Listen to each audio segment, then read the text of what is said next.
Destroyed my relationship with my daughter when I rejected her for being gay, later fumbled at reconciliation, now I keep my cancer a secret. Back in the day, when my daughter was growing up, we were basically the stereotypical family. White, middle class, family in the suburbs, dog in the backyard. My wife was a stay-at-home mom, I was the main breadwinner in the family, my older son was the jock of the family, while my daughter was the quiet, soft-spoken student amongst us. Like I said, completely stereotypical. When there were teenagers, my relationship with my daughter became quite strained, due to my own fault. When she was 17, she came out as gay and I, for lack of a better phrase, did not handle it well. I won't excuse my behavior because there is no excuse for it, but I tore our family apart for no reason over the span of a year until she turned 18 and moved out. The only reason I can give is that I never had an exposure to this sort of thing, and I did not understand it, but even still that is no excuse and I deeply, deeply regret it. I was never physically violent or anything, but in retrospect it was quite a lot of emotional abuse, that again I am not proud of, to the point where I would do anything to be able to do it over and just accept her for who she was. After she moved out, our relationships never got any better, even with the rest of my family. My son was about to graduate college at the time, and over the years we had anyway slowly drifted apart a bit. I gave him his space because as an adult he had his own life, and after this blowout he slowly tapered off our contact and the like, until it became the occasional call every month to check in around holidays and stuff. My daughter never forgave me, as she should not have, and cut off contact for years and years. Not a word about anything, nor any time. Holidays came and went, birthdays on both our ends came and went, and still nothing. In the beginning I had a very stubborn mindset, akin to sour grapes, and just thought she is an adult now, and if this is what she wants, then so be it. So I just dug my heels in and kept on going with life. Make no mistake, my wife kept up with our son and daughter, but they wanted nothing to do with me at all. It was not until my wife passed away where I finally realized the gravity of my mistakes. When she passed, I of course let my son and daughter know when the funeral was, and the only communication for the first time in years from her was, "If you are there, I won't be." And that is when the gravity of my mistake finally hit me. Stupidly, I did not believe it, so I told her I would not be there, but then appeared and tried to reconnect. It was a half-hearted attempt, truth be told, and I was also in the midst of mourning my wife, and their mother, so it was not the right time or place. To put a long story short, it ended with me and her arguing furiously, my son angry at me for ruining the funeral, and I thought I had lost my daughter forever. A year later, my son also passed away in a car accident, and this time when I did not go to the funeral and left my daughter alone. It killed me inside to not be able to say goodbye to my son, but I knew that my daughter deserved it more than I did, so I just sat down with Jack Daniel and just drank through the pain of it all. Surprisingly, after this, our relationship took a turn upwards. It was several weeks after my son's funeral that she reached out to asking for a tentative meetup. When I read it, my eyes nearly jumped out of their sockets, and my heart out of my chest. I was so overjoyed, so elated that I would have a chance to fix things, to make it right, to be able to express how sorry I was. In the days leading up to it, I could barely sleep from anxiety of screwing it up. And of course in the hours and minute leading up to it, it only grew stronger. When she finally sat down across from me, I started to spill everything I had been meaning to say, but she cut me off, and just laid out the facts. No, she had not forgiven me, not she probably never would, and no, she had never wanted me back in her life. But she had been convinced by her wife to try to reconnect after the rest of her family passed away. It hurt quite a bit to hear that, and even then I knew it was not undeserved, but I resolved myself to do whatever I needed to make it up. The only thing that hurt more was hearing everything I had missed over the years. I missed her undergraduate, graduate, and doctoral graduation. I missed her giving birth to their son. I missed so many Christmas, holidays, etc. So many memories had passed by while I stubbornly dug my heels in, even though everything was my own fault. And truth be told, in my zeal to compensate, I went way overboard.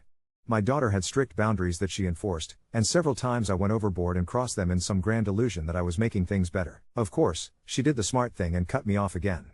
In retrospect, I would have cut my past self off again as well.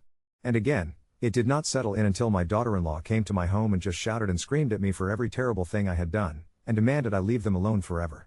And again, in the moment I knew I had screwed up and was certain it was permanent. You will notice a large trend of stubborn and bad decisions on my part, that persisted outside of just my relationships, into other parts of my life. In the following years, my life was not great. Since my wife had died, I had let my health go, and I was also not becoming any younger either.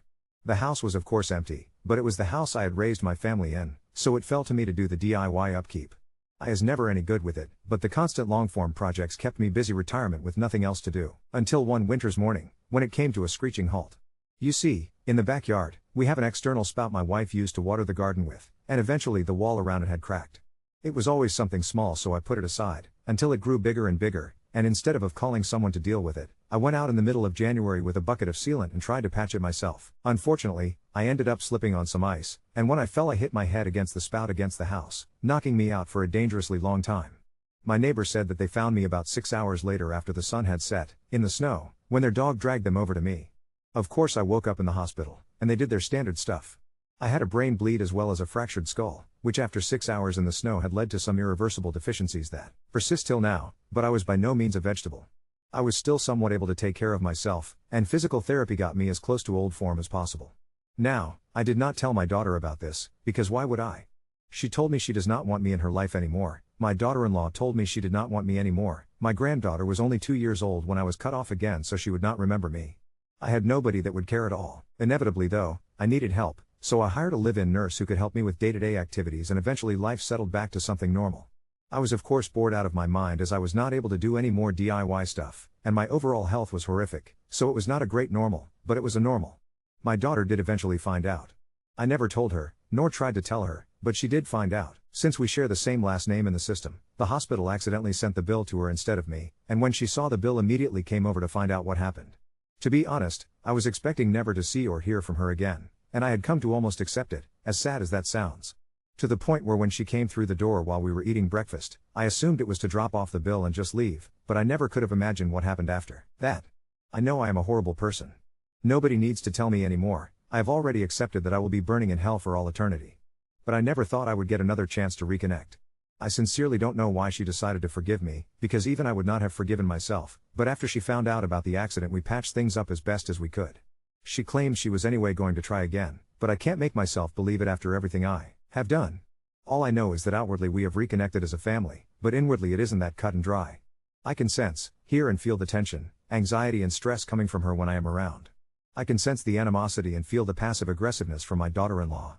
At this point, I am so scared to screw anything up. I feel trapped in my own mind, even though I have no right to complain. I don't want to get too close and push her away again, and I don't want to be too far away and push us back to where we were, but I also know that it would be better for her if I was not around entirely.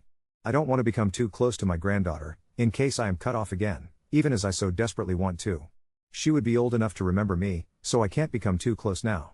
I don't dare to even try to soften the tensions, or befriend my daughter-in-law. I feel so trapped, so scared, so anxious, so afraid about what will happen every day, about whether I will be cut off again and go back to my sad life, even as I know that it would be better for everyone involved. And the worst part is, I deserve all this. I did this to myself. If I were in her shoes, I would not accept me back. It's to the point where I am afraid to tell her anything beyond the surface level. We have talked many, many times, I have apologized many, many times, and I have gone above and beyond in trying to atone, but I can't make myself share with her anything that could drive her away. I recently got diagnosed with cancer, the same cancer which took my wife, and I didn't tell anyone because I was so scared of losing them. For weeks I dealt with my own mortality alone while waiting for the biopsy, and then for months I dealt with the treatment on my own, lying to them about going out for other things. My health is anyway failing, due to a perfect storm of cardiovascular issues, diabetes, and my head injury. But I can't tell them. I have to keep it secret. It's the only way not to drive them away, and the only way not to be a burden. I have already got my will written, and to be honest, I don't think I will be mourned very much, so in a way, death would be final release for me, especially since a quick, sudden end would be better than them knowing in advance. Not that I look forward to dying, but in a way it would be a fitting end, for my pathetic, worthless, wasted life.